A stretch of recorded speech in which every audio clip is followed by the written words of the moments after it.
είναι αυτό? Ένα σφουργίτη.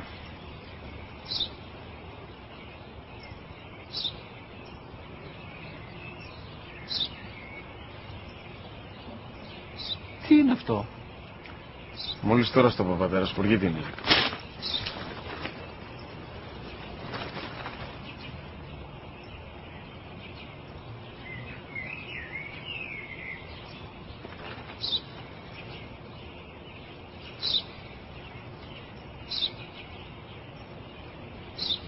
Τι είναι αυτό?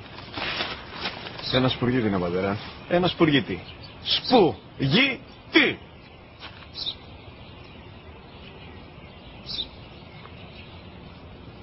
Τι είναι αυτό? Γιατί το κάνεις αυτό το πράγμα, μπορείς να μου πεις? Τόσες φορές σου είπα, είναι ένα σπουργίτη. Δεν το καταλαβαίνεις. Πού πας?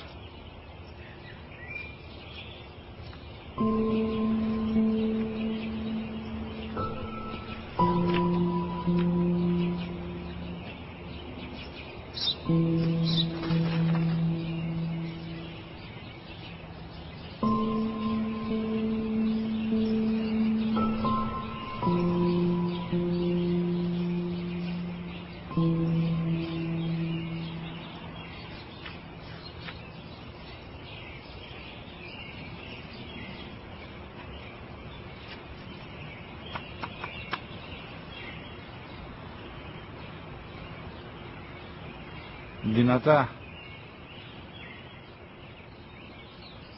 Σήμερα ο μικρός μου γιος που πριν λίγες μέρες έκλεισε τα 3 καθόταν μαζί μου έξω στο πάρκο όταν ένα σπουργίτη ήρθε και κάθισε απέναντί μας. Ο γιος μου με ρώτησε 21 φορές τι ήταν αυτό και του απάντησα και τις 21 φορές ότι ήταν